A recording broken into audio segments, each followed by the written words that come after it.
Today we're going to be focusing on must we suffer to grow, and mysticism and balancement. We're going to focus on these topics because in this day and time, when we say the word suffer, okay, we're talking from a spiritual sense. We're not just talking about physical suffering. Most people will eventually raise themselves up to the realization your suffering or your non-awareness of your suffering can be used as a growing tool. It can also be used as a tool that hinders and keeps you back from spiritually suffering. We're going to take excerpts from different sources. Again, I'll be using some books by Dr. Edward Bruce Bynum, Harvey Spencer Lewis. We will use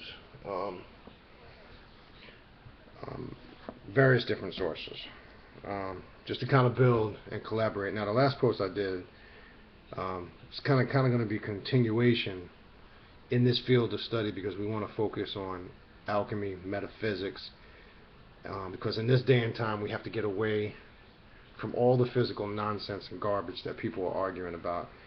And as I said on the last post, that are completely pointless and useless and do not serve any purpose. So we're not going to waste any time discussing a book of people that didn't even exist called the Bible and a bunch of dead religions that are mentally killing people on a daily basis. So let's talk about development of the soul and focus on these two contexts depending on time. Let's start with the development of the soul in the category of must we suffer to grow. It says, according to all the spiritual laws of the universe, the soul resident within each one of us is part of the universal soul, and its temporary residence in a physical body here on earth or earth plane is for a purpose. Alright, so as we talked about on many different posts, how did I get here? Why am I here? Why was I birthed into the universe? And I've said before many different times, most people gravitate towards religions, dogmas, philosophies, and doctrines because of being uneducated or the fear or ignorance of what death really is. They have no understanding of it. So out of fear, most people cling on to these stupid mythological faith concepts that can't be proven. And the number one tactic that most of these religions instill in people is the fear factor. If you don't follow these rules, laws, and regulations to the T, you're going to this fictitious place called hell, and you're going to burn and be tortured by some stupid, fabulistic, fictitious character called a devil. So it instills that fear concept. So the purpose has been divinely decreed and divinely authorized. It is neither within our power of arbitrary decision nor within the jurisdiction of our voluntary judgment to direct the course of that soul in its growth or development. Just as people are failing to fulfill their divine missions by refusing to permit the soul to expand beyond its physical prison, this is important, and physical limitations, so they are failing to obey the divine decree and are violating or going against their souls when they voluntarily check or prevent the course of development which the soul has started, or which has been the joy and privilege of the soul for some time in the past. So this is powerful because you are going against or violating the divine decree or the divine law as your soul starts to develop, but you hold it down and weigh it down with the various different physical limitations that keep it suppressed. The false doctrines, the false religions, the false information that keeps your soul suppressed, and it cannot spiritually grow into its divine purpose. Because again, when you're in tune with what we call the soul, and you're vibrating at the correct frequency that your soul was birthed into the universe, you are now working in our one accord. Now, let's not confuse the two. There's spirit and there's soul. Some people confuse them as being the same, and they're not. Some people have different definitions of them, and it can be quite confusing. But let's establish spirit and soul are two different things. Spirit are the emotions reflected from the soul, and the soul is the very essence the very energy existence from a vital life force perspective, when coming from ether or from that gas liquid into a solid state, however you want to put it into comparison, the soul never dies. The soul constantly lives on because we are vital life force bands of light and energy. So this is what it means when there's that moment at death where the physical is separated from the spiritual or the soul, and the physical life that ceases to exist or goes back into from whence it came, back into the physical. But dealing with the soul, the vital life force, that continues to live on. That never ceases. That vital life force, that energy force, keeps existing. And that's your journey and your mission, to get in tune with that essence, from the very essence you evolved out of. And that evolving wasn't from poof, some old man God in the sky waving his hand and bringing everything into existence. That's kindergarten idiotic knowledge. So again, you are suppressing the soul when you are going against the divine decree or purpose for its existence. You got to meditate on that. That's very powerful. In the spiritual world, there are no unions and no associations of souls that require the annihilation or the suspension of personal development and personal attainment. In the material affairs of people, such unions have become a custom and a human law, but like many other human laws, this particular one is inconsistent with divine law. Alright, so it says, in the spiritual world, there are no unions and associations of souls that require the annihilation or the suspension of personal development and personal attainment. Meaning, all these restrictions that these philosophies and doctrines and dogmas and religions have are a system of suppression. So you cannot reach your divine potential when being weighed down by these silly statutes and limitations that all these dogmas enforce. There's nothing you can't do that tells you how to eat, when to eat, how to dress, when to pray, what not to do, how not to do. Celebrate this holiday, keep this festival, keep this holy day. The list goes on, creating, consciously and subconsciously, a system of servitude. You become a slave to any and everything, and you're constantly serving something or somebody, suppressing the divine band that exists inside of you. This is what this is talking about. Then it goes on to say, it is true that the perfect marriage is one wherein two properly attuned souls, each a complement of the other, unite in what is truly an alchemical or spiritual marriage, the physical marriage being merely a legal ritual acknowledged in the previous spiritual union. When such marriages occur and such mating exists, there is no likelihood of restricting influence upon either person, preventing the full and natural growth and progress of the soul of each. But such marriages are rare and most certainly do not exist in the case where one partner, one person of the union, not only is out of sympathy with the deals and desires of the soul of the other, but attempts to restrain and discourage such spiritual progress as seems to be the desire of the other. Let's stop here for a minute. This is one of the number one causes in why relationships or people, also on individuals, suffer because of being in bad relationships. Let's talk about this for a quick minute. We hear the terms, for an example, finding my soulmate. Some people can get that twisted from the very beginning. Now I want to say this, in the word relationship, there's no word love. It's a business. It's just that. It's a relationship that has to have a foundation past what we know as physical love, obviously. When somebody is on the same level with their partner and vice versa, or there's that spiritual union, as just mentioned, as we just read, creating that bond or that energy where each becomes each other's soulmate or soul partner, there has to be a meeting of the minds on every level, spiritually, mentally, emotionally, and physically. Most relationships fail because people do not understand the other's personality or methods or methodologies.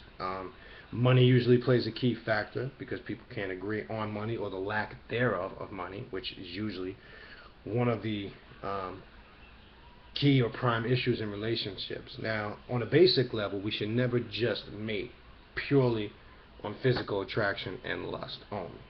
Unfortunately, most relationships are just built on that physical attraction. There's nothing there in common intelligently.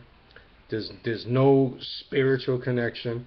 If you remove the physical lust and the physical attraction, the relationship has no foundation.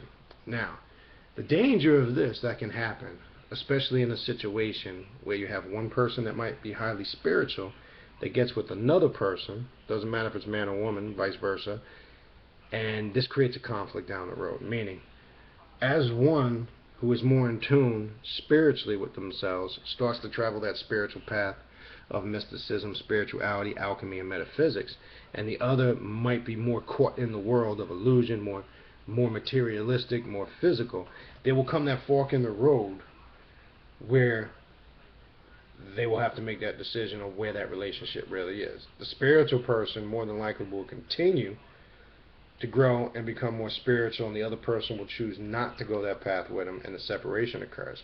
It could also be the spiritual person who was on that correct path gets sucked off the path because they become more fascinated with the physical love of their relationship, and it distracts them from the spiritual. Any way you put it out there, it creates a problem.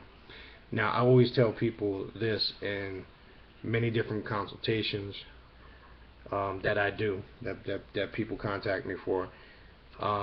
When dealing with relationships in general, I see this being the number one problem. And that number one problem being is you cannot get into a relationship if you are spiritually conscious on a very high level and the other person's not on that same level. It's going to create conflicts. And the worst thing you can do is convince yourself that you can change that person as you go along. I've seen this mistake. I've seen brothers, mostly brothers or men, thinking that down the road they're going to change the woman and make them on that spiritual level. And I've seen it on the flip side too. All because they're not looking past the physical attraction. Now mind you this, I'm not saying get with somebody intelligent and or get with someone just because they're intelligent and no physical attraction, they butt ugly. That's not what I'm saying. What I'm saying is there has to be a balancement there. You can't just get with it on the illusion of the fact just because you're physically attracted to that person. You're better off just hitting it. I hate to say it like that, and leaving it alone. Yeah, because that's all the purpose it's going to serve. There's no foundation there. Now, this creates one of the main levels of suffering in spirituality, and I've watched this destroy people's relationships. I've watched it destroy people individually and collectively on the spiritual level. And this is something that needs to be addressed. Real simple, to put it in kindergarten terms. If you, for an example, are a spiritual person that is studying the laws of the universe, you're into meditation, metaphysics, alchemy, you study, the mysteries of the universe, history, etc. You're whatever terminology you need, you consider yourself a spiritual person. And then you get with somebody who just wants to hang out all the time, go to clubs and shop, and is just completely enthralled in the world. That relationship is going to fail. Don't fool yourself. Don't think you're going to change it down the road, because all you're doing is prolonging your suffering. Let's talk about that. Another reason why people constantly suffer is they prolong their current suffering when they have a chance to eliminate it, or that old saying, when you see that cancer right off the bat, kill it. Now, I get this a lot of times in consultations in reference to people that are suffering in bad relationships. There's a subconscious problem there, because most people say, oh, it's not that easy, I just can't leave the relationship. Yes, it is. It is that easy. It's only complicated because you're making it complicated. Now, I bullshit nobody. I'm straight to the point. And sometimes people are looking for some spooky, mystical answer as a resolution for a problem, and sometimes it's as simple as ABC, and sometimes people don't want to hear that. But that's just not how the laws of the universe operate. If the relationship's bad, I always tell people this, and you've really put your effort and energy into trying to correct it, and you've tried many different solutions, and it's still not working, then that's when it's time to absolve that relationship. Now, by all means, I'm not telling anybody not to make an effort to work and just totally give up right there on the spot. But when you put that time in and the spirit tells you that this is not happening, and you go against that, you are now prolonging your suffering. It's that simple. Okay? We stay in relationships and we make our suffering more complicated because we do it to ourselves. But we find, like I said on previous posts, we try to blame everything outside of ourselves by saying, oh, it's not that easy. Oh, I just can't leave. We keep finding excuses, as this said when we read up here, about suppressing the soul and preventing it from attaining its divine purpose. This is shit people don't want to talk about because they want to be too busy talking about all this race bullshit, you know, and how the white man's the devil and blah blah blah. And then that stuff is good. It's physical history. But what spiritual solutions are we getting in this day and time for us to progress on that path? And like I say, you know, that game is tired and old.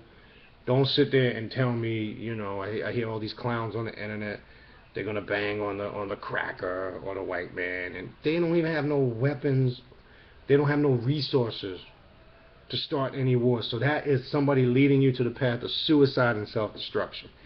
Okay, so anybody that claims, I'm gonna say this, and I've addressed this issue recently with several brothers. You have a lot of brothers out there that claim to be revolutionaries. Okay? In order to start a revolution, you got to have resources and money. So if you're not coming to me with any type of monetary plan, I don't want to hear that shit. Because it's just talk.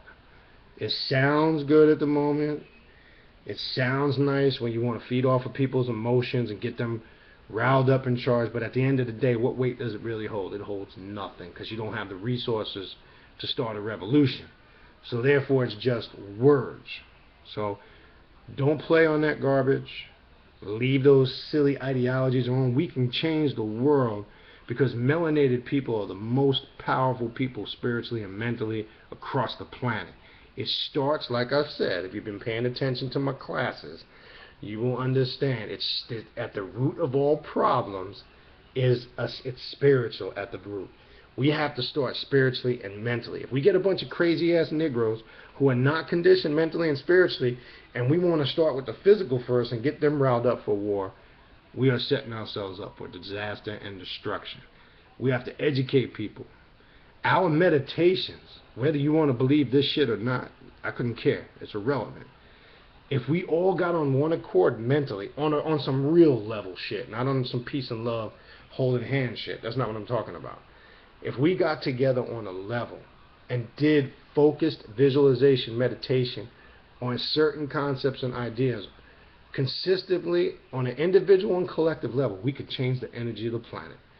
That's the power of dealing with spirituality and metaphysics. So we have to start where the root of the problem is, and that's spiritually. You can't take a bunch of crazy ass Negroes who aren't there on that spiritual level and rile them up physically and instill in their hearts the rage of war, and they're not prepared on this level. Because this is the blueprint. If the blueprint, which is that mind, isn't correct, it fails. Okay? So this, again, is another connection or aspect of why we suffer. Because now we get wrong information, wrong ideologies, and bad information can jack you up too. This creates heightened levels of suffering. Bad information, it'll do it to you all the time. We get caught up in all these stupid organizations, these stupid groups. They're all the same. I'll give you an example. It could be the crazy cult groups in the past of a lot of these crazy white groups, such as what's the wacko, David Koresh in Waco, Texas. Could be the Jim Jones cult, that dude Applegate, the Hellbot cult, suicide. It could be some crazy Christian evangelists. We have black versions of those groups too. People don't want to admit it. It's called the Black Hebrew Israelites, the Nuwapians, the Nation of Islam. They do the same thing idiotic Muslims, Christians, and Jews do. They all claim to have the truth, and they're teaching the same shit, and then they're attacking each other. They all teach the same concept. The white man is the devil. That you need to get into their organizations. If not, you won't be a part of salvation. Be it Dr. York taking some fictitious place called Risk on the Bureau, where the black Hebrew Israelites think some spook god's going to crack the sky and come out of the sky and save them and kill all the white people, which is fucking comical. And Farrakhan, same shit, teaching about the mothership and how he's directly linked, blah blah blah, and he is the savior, etc. It's the same old tired bullshit, just sprinkled with black Afrocentricity. I've said this a million times before. That's bad information that can knock you off the path. And like I've said many times recently, you heard me say this on a radio program, and it's a phrase I've been using a lot lately: the day of the conscious pimp is over. Alright, let me say that again. The day of the conscious pimp is over. The day where we have these organizations and there's one man leader and he's the divine figure and savior and he's going to guide you to paradise. That shit is over. The reason why it's over, the planet is changing. We are going into a whole different level, the fifth dimensional level of existence, a whole different level of spiritual consciousness. That shit is over. If you want to be one of those dead zombies or mummies and follow these idiotic organizations and you really think you're special and you've been programmed to the point where you think you and your organization is the only one that has the truth and everybody else is wrong, you're part of the experiment, partner. Whether you realize it or not, you're part of that whole experiment, and you've been fooled. And you don't have to accept that or not. You'll see it as time goes on, because the planet is changing. Consciousness is evoluting to such a high level that the day of that bullshit is vanishing to the wayside. It's over. Another reason why we suffer on a serious level on the spiritual path. This is reality, people. Straight reality.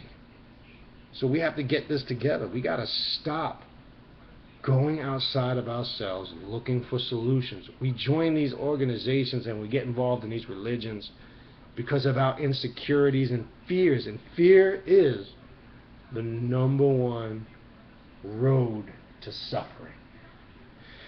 Because fear leads to ignorance, and people fear things they don't know.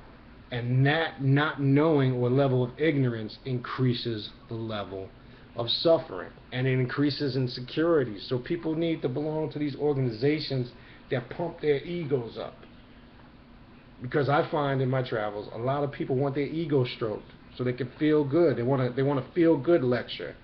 They want to be told how great and supreme they are, and how black and original they are, and that they're first and everybody else is this, blah blah blah, so they can walk away from those lectures and those doctrines and doctors with their heads up as if they're superior. These are the same Negroes that can't reach into their pocket and buy a hot sandwich at Subway. There's something wrong with that. That's an imbalancement. You understand? Creating these levels of suffering. Alright? I want to get through the rest of this. This post probably won't be as long as some of the other ones, maybe 30, 35 minutes. Whatever, we'll finish. Again, I will be doing a class this Sunday coming up, March 24th at Sophia's Garden of in Miami, Florida, Miami Gardens. If you want information on that, you could definitely hit me up on the email, khnum19@gmail.com. That's going to be this Sunday night, 7 p.m. I can give you all the information to that. Mission is free. There's no charge. We just ask that you support the vendors. And I will be there with a ton of literature and information for sale and edition and products. Also, for those that are there, you can sign up for consultations, or you can even contact me at the email for consultations, which can be done over phone or in person. And when I say consultations, not no spooky bullshit. Okay, I don't deal with any of that garbage that basically doesn't work. We get down to the essence and the core of issues that you might be dealing with. We discuss them and try to find solutions and resolutions to things you might be dealing with. There's a difference. It's that type of consultation. Ain't no hocus pocus. spooky garbage. We don't deal with that. But anyway, that event will be this Sunday, so definitely if you live in the area, or you're going to be in the area, or you want to come to the area, feel free to show up. We're going to be talking about serpent power, melanin, dark light consciousness, the matrix, luminous, of reality. So it's going to get into some heavy stuff this Sunday night. For those that can't make it, as you know, most of the live lectures I do, I post to the site. You'll be able to probably get that later that night or the following morning. So it's going to be some heavy stuff. All right, so let's finish this. Again, we're dealing with, must we suffer to grow, or why do we suffer to grow? I think we've touched on some key elements, and I don't want to bombard with a whole bunch of heavy stuff. I want you to walk away from this post and this class. I want to get you to really think, and I want you to meditate on things in your life, things that might be holding you down, bad decisions you've made, bad relationships, bad money decisions, keeping the company of the wrong people, bad investments, bad choices, etc. Because remember, when dealing with laws of the universe, there's a law of karma and debt. So when you make a choice, you have to think that choice out, because you have to think of the karma that's going to come back from that choice. How is that decision going to affect you? A lot of us don't meditate on that, or don't give that proper thought. So the purpose of this class, I really want you to meditate and marinate on a lot of the topics that we're talking about, because the root of perfecting yourself and dealing with this whole topic, the path to self-mastery, we have to really analyze ourselves and figure out what the fuck is wrong with us. Stop looking, again, when I say outside yourself, nobody, again, like I've said, nobody is responsible for the situation you're in right now other than you. Stop finding reasons to shift the blame to somebody else. We want to blame everybody, friends, family, and say, man, this person's out to get me, I'm in this situation. You're doing something to attract that energy. You need to really meditate and focus on what is it that I'm doing that's bringing this energy to me. It starts with these little simplistic things here, by the things we do on a daily basis, the company we keep, the decisions we make are a key factor in shaping our spiritual character, and therefore emanating a certain spiritual energy that's going to attract a certain energy. That's what I want this class to get you to see. And when you're done listening to this, I want you to really go sit down in meditation, contemplative thought meditation, and focus on these things. All right, let's try to get through the rest of this. We have a few more paragraphs, okay? All right. In finishing up with relationships,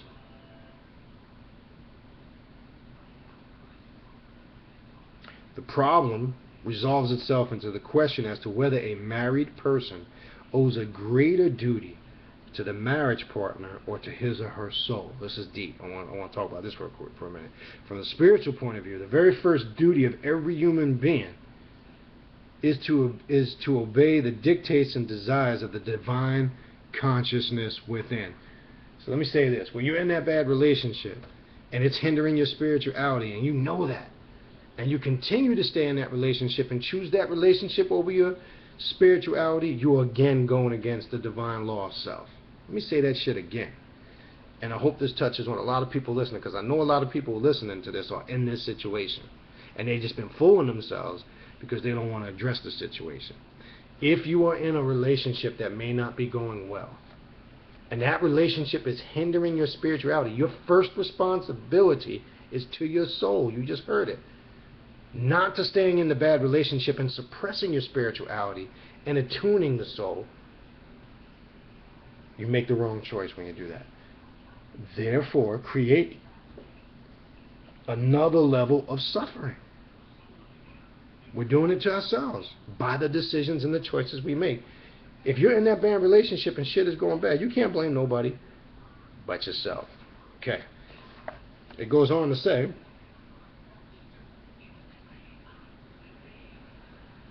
regardless of family ties or earthly material obligations, if obedience to this duty results in separation of earthly unions or breaking of earthly agreements, it is a regrettable thing, but not in any sense that so-called sin or karmic transgression that results from denying one's own soul the experience, growth, and development which it requires.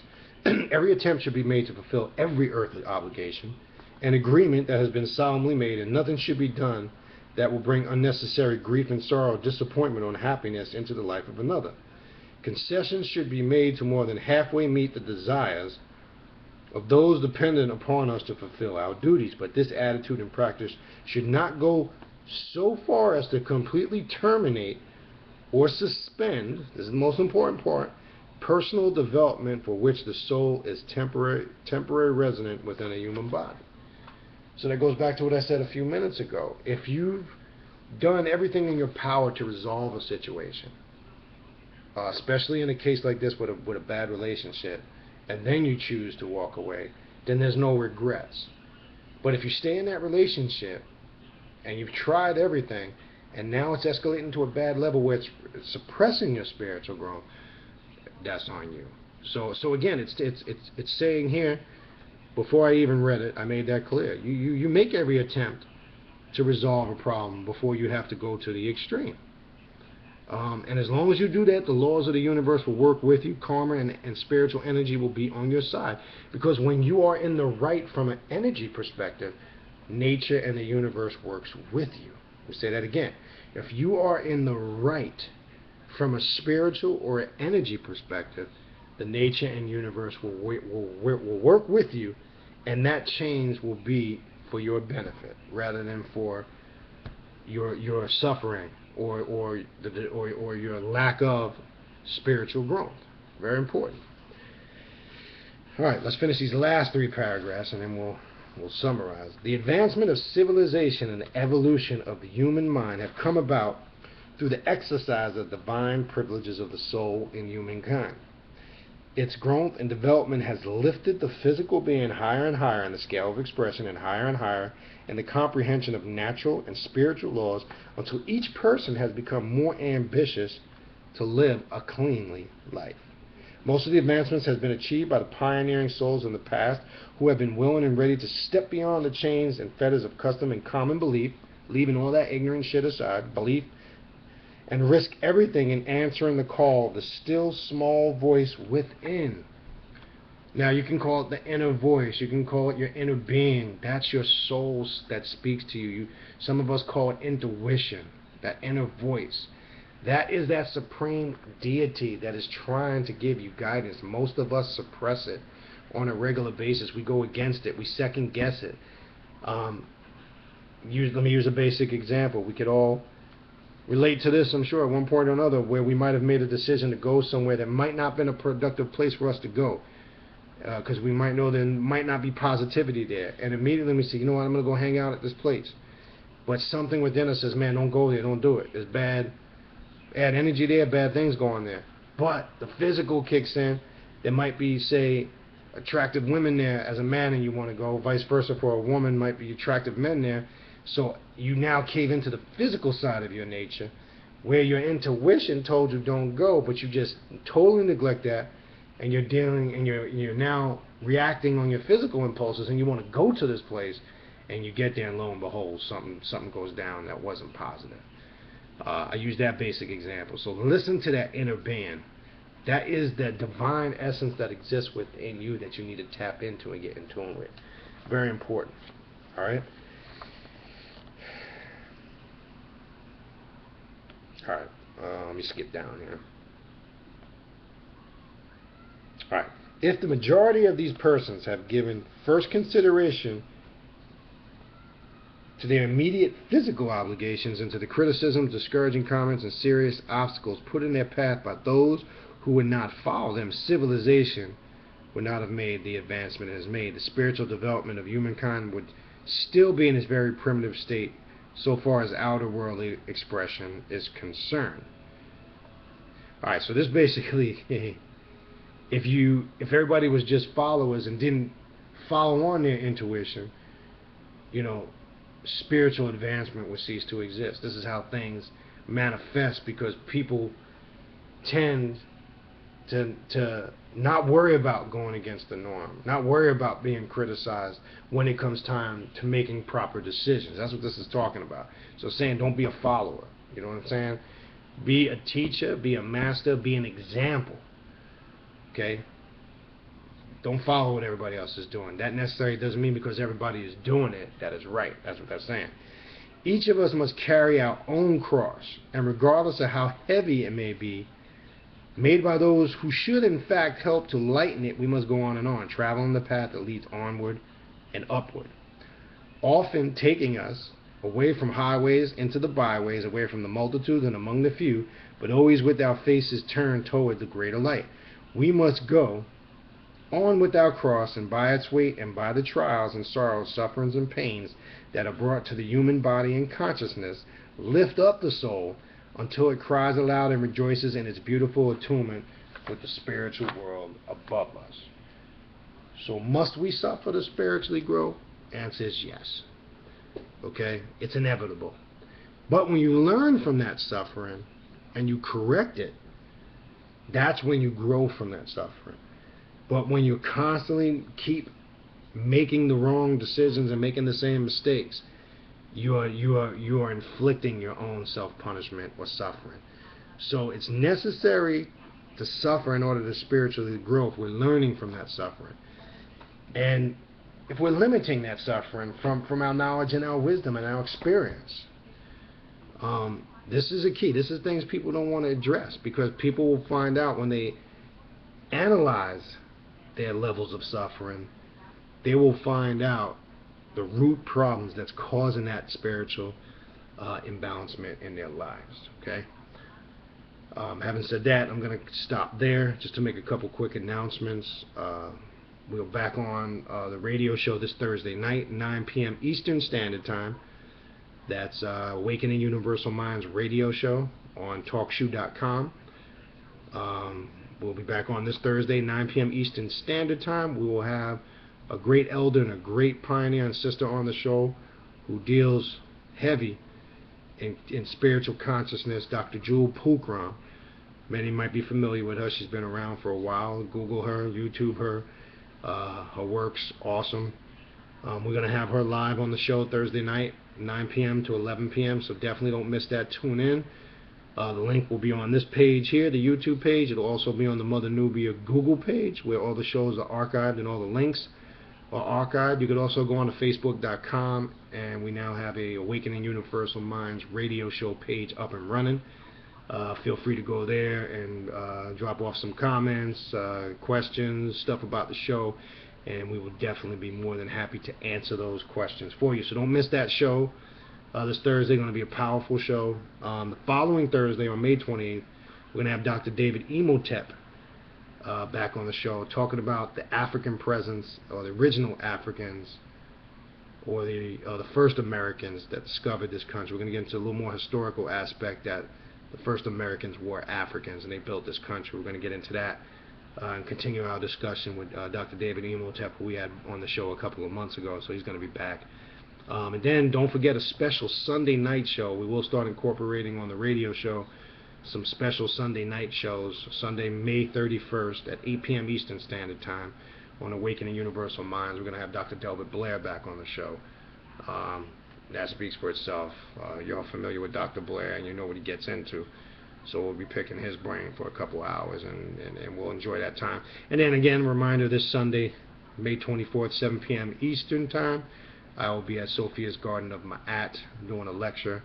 And again, if you need any information on these events, the radio show, you could also always email me at khnum19@gmail.com, and be more than happy to hit you up. If you want more information on spiritual consultations, also send me an email, and we could discuss that further in private.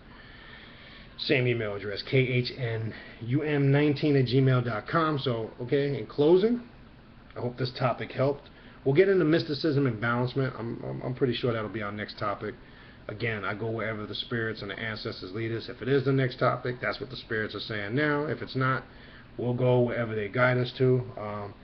But I want to kind of continue along this course of study, because I think this course of study is what each individual can take and utilize it to help themselves on a personal level. And that's the objective. As long as we're getting something that we can take out of these discussions and utilize it, not just a bunch of ranting and raving about some nonsense to make you feel good for 45 minutes to an hour. We don't do that bullshit here. All right, so peace out. This is your brother Beniti Amon Ray saying catch you on the next post. Peace.